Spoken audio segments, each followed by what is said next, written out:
Episode 9 এর শুরুতে আমরা দেখি ইনহা সেই রেস্টুরেন্টে এসেছে যেখানে সুনু লুকিয়ে থাকতো। ইনহা সুনহুর সামনে আসে এবং তাকে জিজ্ঞাসা করে, তুমি নর্থ কোরিয়ার জেনারেল ব্যুরোর সদস্য, আর তুমি কিছুদিন আগে একটি ইউরোপিয়ান হ্যাকিং সংগঠন ছেড়ে দিয়েছ। তুমি কি এখন স্পাই হিসাবে কাজ করছো? ইনহা বলে যে তেও মারা গেছে। তাহলে তুমি এত বিপদের মুখোমুখি হতে চাও কেন? এটা শুনে সুনহু আশ্চর্য হয়ে যায়। ইনহা বলে, তুমি তো রয়কে খুঁজে বের করেছিলে। তখন সুনহু জিজ্ঞাসা করে, তুমি কি আমাকে মেরে ফেলবে? তবে সেটা এত সহজ হবে না। ইনহা উত্তর দেয়, আমার তো মনে হয় এটা অনেক সহজ। সেই সময় আমরা দেখি যে লোকটা সুনহুর সঙ্গে কাজ করত সেই তার দিকে বন্দুক ধরে।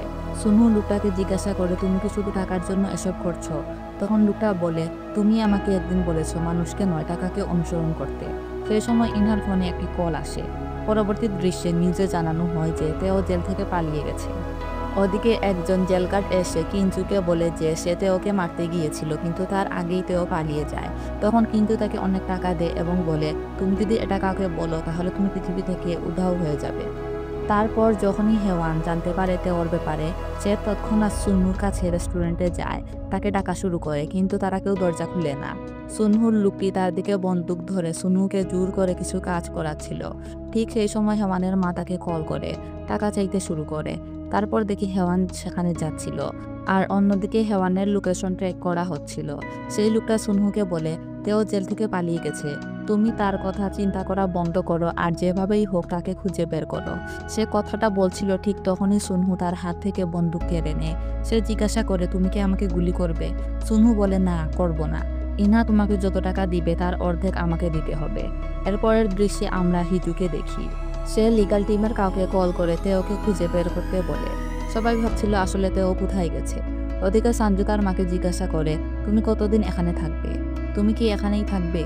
এই প্রশ্নে গুমসুম বলে সে চেয়ারম্যানের সাথে থাকতে চায় না। এরপর সানজু জিজ্ঞাসা করে, তাহলে আমার কি হবে? তাকে যেভাবেই হোক ইনহাকে ফিউচার স্ট্র্যাটার্জি অফিস থেকে বের করতে হবে। আগে শুধু ডেটতে ওর কথা শুনতেন, আর এখন ইনহাও মাঝে এসে পড়েছে। যদি আপনি এখানেই থাকেন তাহলে হেওয়ান আর্ট ফাউন্ডেশন থেকে সব ফান্ড নিয়ে নেবে, আর আমরা কিছুই পাবো না।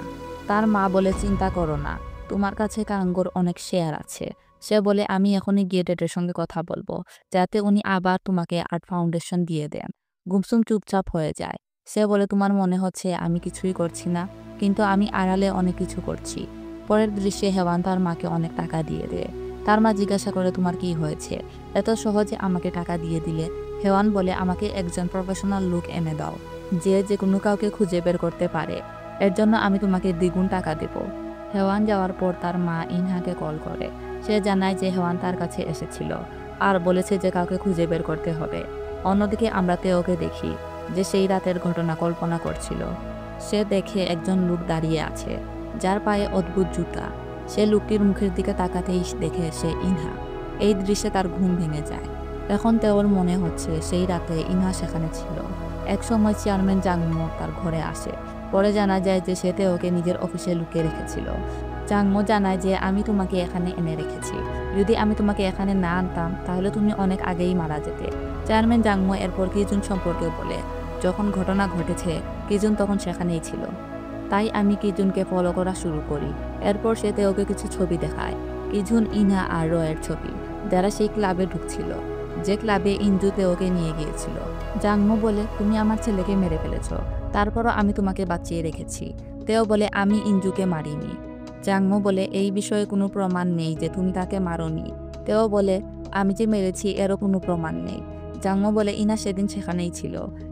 এদিকে হেওয়ানের মা তাকে ফোন করে। হেওয়ান জিজ্ঞাসা করে, তুমি কি ওই লোকটাকে খুঁজে পেয়েছো? তার মা বলে, তারা তোমার সাথে দেখা করতে চায়। হেওয়ান যখন সেখানে পৌঁছায়, কিজুন তখনই সেখানে ছিল।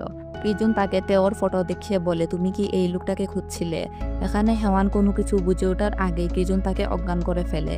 যখন হেওয়ান চোখ খুলে সে দেখে একটি বিছানায় সে বাঁধা অবস্থায় ছিল, আর ইনা তার সামনে ছিল। হেওয়ান জিজ্ঞাসা করে, তুমি কবে থেকে আমার মায়ের সাথে যোগাযোগে ছিলে? আর সে আমায় কত টাকায় বিক্রি করেছে? ইনহা বলে, তুমি কি তেওকে খুঁজছো? হেওয়ান বলে, তেও পালায়নি, নিশ্চয়ই তার সাথে কিছু হয়েছে। ইনহা বলে, তুমি কি আমাকে বোঝাতে চাচ্ছ তুমি আমার চেয়েও তেওকে বেশি চিনো? তুমি এতদিন ধরে আমাকে ঠকিয়ে যাচ্ছিলে, এটা কি যথেষ্ট না? হেওয়ান বলে, তাহলে আমি কি করতাম? তোমার সামনে হাঁটু গেড়ে ক্ষমা চাইতাম? ইনহা বলে, মানে তোমার এসব কথা আগে থেকেই জানা ছিল? হেওয়ান বলে তুমি ঠিকই বলছো, আমার আগে থেকেই জানা ছিল তুমি আমার আর তেওর সম্পর্কে জানো। হেওয়ান বলে আমি যা করেছি তার জন্য আমার আফসোস আছে, আর আমি তোমার সঙ্গে একটি ভালো জীবন কাটাতে চেয়েছিলাম, কিন্তু তারপর তুমি আমাকে মারতে চেয়েছিলে, তুমি আমার গলা টিপে ধরেছিলে, সেই মুহূর্তে সব শেষ হয়ে গিয়েছিল। ইনহা বলে তুমি আমার সাথে প্রতারণা করেছো, আর আমি তোমাকে কোনোদিনও ক্ষমা করব না। ওদিকে তেও জাংমোর কাছে জানতে চায় আপনি কেন আমাকে সাহায্য করলেন। আমি তো সেই লোক যে ইনাকে আপনার কাছে এনেছিলাম। জাংমো বলে ইনা একজন সাজন নামে লোকের সঙ্গে হাত মিলিয়েছে, আর তারা একসাথে কাঙ্গো গ্রুপকে ভাগ করে দিতে চাচ্ছে। ইনহা কাঙ্গো গ্রুপকে 2 ভাগে ভাগ করে একটা অংশ সাজনকে দিতে চাচ্ছে। তো তেও বলে আপনার এই ব্যাপারে জানতে অনেক দেরি হয়ে গিয়েছে, তারা তো ডিফেন্স ওয়ার্ক আগে থেকেই শুরু করে দিয়েছে। জাংমো জিজ্ঞাসা করে তুমি এটা কিভাবে জানলে। তেও বলে ডিফেন্স ওয়ার্কের ব্লুপ্রিন্ট আমি তৈরি করেছিলাম। জাংমো বলে আমি জানি, এটা তোমারই আইডিয়া ছিল, তোমরা দুজন মিলে কাঙ্গো গ্রুপকে ভাগ করে দিতে চেয়েছিলে, আর এজন্যই তুমি ইনহাকে আমার কাছে এনেছিলে। তো তেও বলে আমার প্ল্যান ছিল ইনহাকে কাঙ্গো গ্রুপের মালিক বানাবো। জাংমো বলে এই প্ল্যান বাতিল করো, আর ইনাকে কাঙ্গো গ্রুপ থেকে বের করে দাও। তুমি তার সঙ্গে যা খুশি করো, তবে আমি তোমাকে তোমার আগের সবকিছু ফেরত দেব। পরবর্তী দৃশ্যে দেখা যায় ইনা সাজনের সঙ্গে দেখা করতে আসে। সাজন বলে আমি কাঙ্গো গ্রুপকে নিজের নিয়ন্ত্রণে রাখতে চাই, আমি সবাইকে জানাতে চাই এই কাঙ্গো গ্রুপ আমার ফ্যামিলি শুরু করেছিল। ইনা বলে আমি জানি কাঙ্গো মিল আপনার বাবা শুরু করেছিলেন। সাজন বলে যখন তুমি প্রথম আমার কাছে এসেছিলে তখন আমি ভাবছিলাম তুমি পাগল, কারণ তুমি কাঙ্গো গ্রুপকে ভাগ করার কথা ভাবছিলে। এই ফ্ল্যাশব্যাক দৃশ্যে আমরা দেখি যে ইনা সাজনের কাছে এসে বলে আমি কাঙ্গো গ্রুপের চেয়ারম্যান হতে চাই, আর এর জন্য আমার তোমার সাহায্যের দরকার। সাজন বলে তুমি কাং পরিবারের অবৈধ সন্তান, তোমার কোনো যোগ্যতাও নেই, তাহলে আমি তোমার পক্ষ নেব কেন।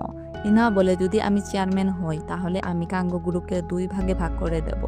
সে জানায় কাঙ্গো ইলেকট্রনিক্সের যে অ্যাডভাইজার আছে সেই তোমার সবচেয়ে বড় সাহায্যকারী, আর আমি ওই লোকটির সব কুকর্ম সম্পর্কে জানি।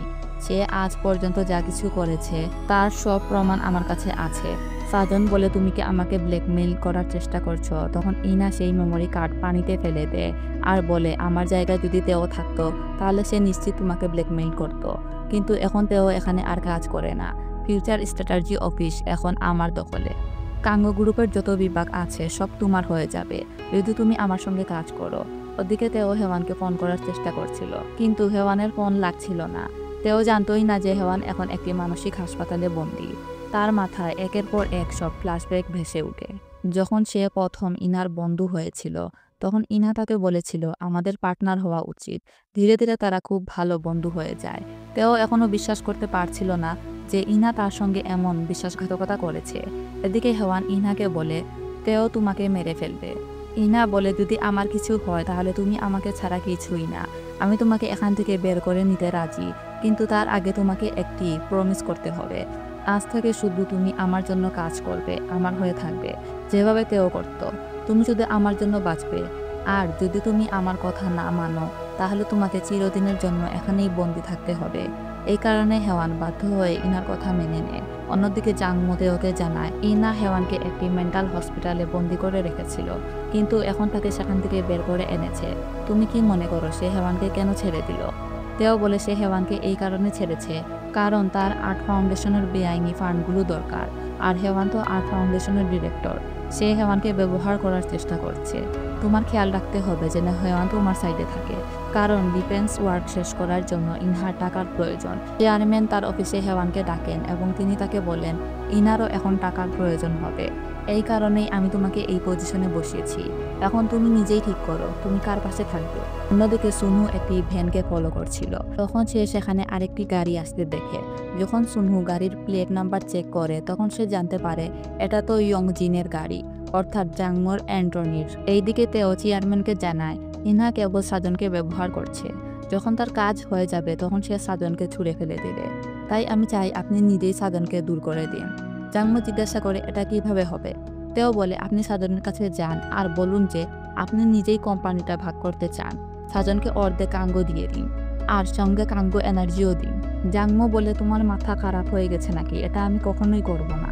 তেও বলে এই ডিফেন্স প্রসেস তো কোনো না কোনো দিন হতেই হবে, এখানে শুধু সময়ের ব্যাপার। জাংমো বলে আমি কি তাকে অর্ধেক কাঙ্গো দিয়ে দেব আর সঙ্গে কাঙ্গো এনার্জিও, এটা কোনোদিনই হবে না।